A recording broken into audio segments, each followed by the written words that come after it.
तो देखिए यहाँ पे in triangle A B C if angle B is equal to 90 degree. तो ये एक्सरसाइज 10 आर सवाल का क्वेश्चन है।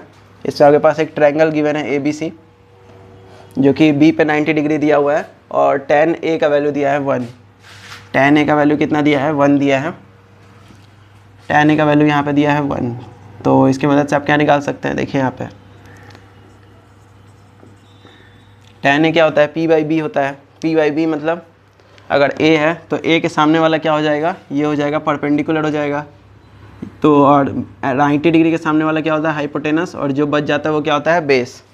तो ये आपको पता होगा tan a अगर हम लोग ले रहे हैं तो ये एंगल a का बात हो रहा है, एंगल a का tan रेशियो। तो एंगल a के सामने वाला क्या बन जाएगा परपेंडिकुलर। 90 डिग्री के सामने वाला हमेशा क्या होता है हाइपोटेनस, और सबसे बड़ा साइड क्या होता है ट्रायंगल का हाइपोटेनस ही होता है। साथ में जो साइड बच जाता है उसको हम लोग क्या बोलते हैं बेस। तो tan a का फॉर्मूला क्या होता है परपेंडिकुलर बाई बेस। तो परपेंडिकुलर क्या है BC है और बेस क्या है AB, और इसका वैल्यू क्या दिया है 1। तो अगर आप AB को उधर भेजें तो आपको क्या मिलेगा BC बराबर AB मिल जाएगा।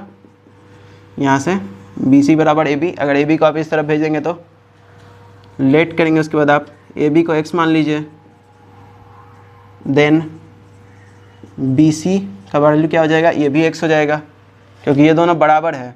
अगर दो चीज़ बराबर है तो अगर आप AB का मान 5 है तो BC का मान भी क्या होगा 5 ही होगा। तो AB को अगर आप x मान रहे हैं तो BC क्या हो जाएगा, BC भी x ही हो जाएगा। तो यानी कि अगर आप इसको x मान रहे हैं तो ये भी क्या हो जाएगा x हो जाएगा।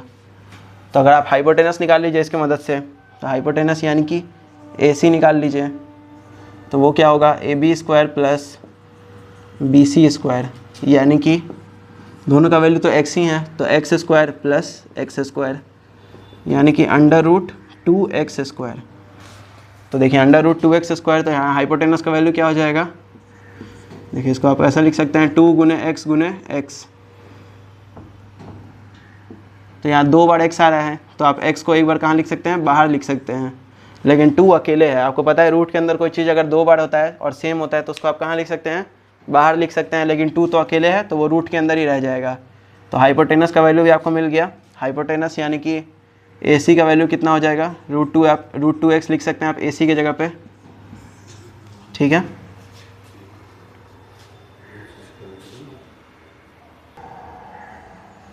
तो देखिए पे AC यानी कि h का वैल्यू भी आप लिख सकते हैं, यहाँ पे कितना आ गया √2x आ गया। √2x आप h के जगह पे लिखेंगे √2x।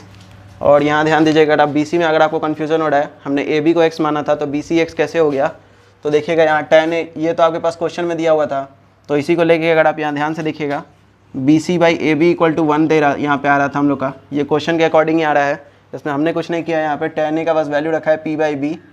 तो अगर आप AB को अगर x मान लेते हैं तो AB की जगह x रखेंगे, तो ये x यहाँ के इसमें है डिवाइड में है, इक्वल टू के उस तरफ अगर आप इसको भेजेंगे तो किस में जाएगा, मल्टीप्लाई में जाएगा।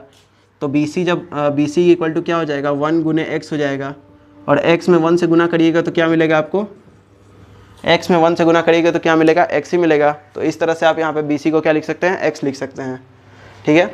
अब तीनों का वैल्यू आपको मिल गया है, तो आपको अब क्या चाहिए, इसको प्रूफ करना है, आपको ये चीज़ प्रूफ करना है। तो यहाँ देखिए आप LHS लिख लीजिए, LHS 2 sin a × cos a, इसको आपको प्रूफ करना है। तो उसके लिए पहले तो आपको sin a और cos a का वैल्यू पता होना चाहिए। तो देखिए हम लोग यहाँ निकालते हैं sin a का वैल्यू। सो sin a का वैल्यू क्या हो जाएगा, परपेंडिकुलर बाय हाइपोटेनस होता है इसका वैल्यू। तो देखिए यहाँ पे हम लोग इसको लिखते हैं अभी। तो देखिए यहाँ पे इस क्वेश्चन को सॉल्व करने के लिए आपको क्या चाहिए, यहाँ से 2 sin a cos a, 2 sin a cos a यानी कि आपको sin a का वैल्यू चाहिए और cos a का वैल्यू चाहिए। तो sin a का मतलब क्या हुआ, एंगल a आपको लेके चलना है। तो एंगल a लेंगे अगर आप, तो परपेंडिकुलर कौन होगा, आपको बताया गया है एंगल के सामने वाला क्या हो जाता है परपेंडिकुलर। तो एंगल के ठीक सामने कौन है, ये BC साइड आ रहा है, तो BC साइड क्या है परपेंडिकुलर है। तो बेस और साइन थीटा का फार्मूला क्या होता है, परपेंडिकुलर बाई हाइपोटेनस होता है साइन थीटा का फार्मूला। हाइपोटेनस कौन है, ये 90 डिग्री के सामने वाला यानी कि AC। तो BC का मान कितना है अब x है, और AC का मान है √2x। तो देखिए x से x कैंसिल हो जाएगा, तो sin a का वैल्यू कितना मिला आपको 1/√2 मिल जाएगा, ठीक है। उसी तरह अगर आप देखें cos a का वैल्यू भी आपको चाहिए, तो cos a का वैल्यू क्या हो जाएगा, cos a यानी कि फिर से आपको इसी एंगल को लेके चलना है। तो A एंगल का ही बात हो रहा है, तो सामने वाला क्या होगा परपेंडिकुलर, 90 डिग्री के सामने वाला क्या होगा, हाइपोटेनस, और जो बच गया वो बेस। कॉस ए का फॉर्मूला क्या होता है, बेस बाय हाइपोटेनस होता है। तो क्योंकि आपको पता है कि एंगल ए के सामने वाला क्या है, ये परपेंडिकुलर है, और बेस कौन है, ये, तो बेस है x और हाइपोटेनस है √2x। तो यहाँ भी x से x कैंसिल हो जाएगा। कॉस ए का वैल्यू क्या मिलेगा आपको, कॉस ए का वैल्यू सेम ही आएगा, यहाँ हम लोग लिख लेते हैं, इसको यहीं लिख लेते हैं। कॉस ए का वैल्यू आ जाएगा 1/√2। कॉस ए का वैल्यू भी कितना आ रहा है, 1/√2।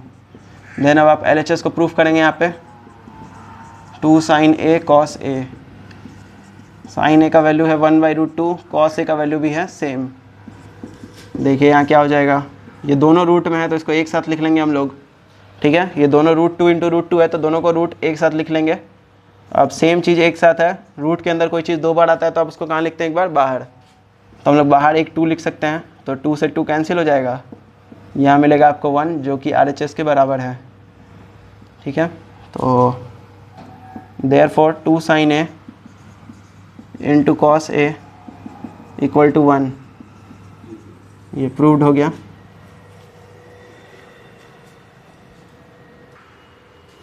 तो यहाँ पे आपका क्वेश्चन प्रूफ हो गया। तो ये आपको प्रूफ करना था इस क्वेश्चन में। तो इस वीडियो में इतना ही था। वीडियो को लाइक करिए, चैनल को सब्सक्राइब करिए और अपने दोस्तों में शेयर करिए।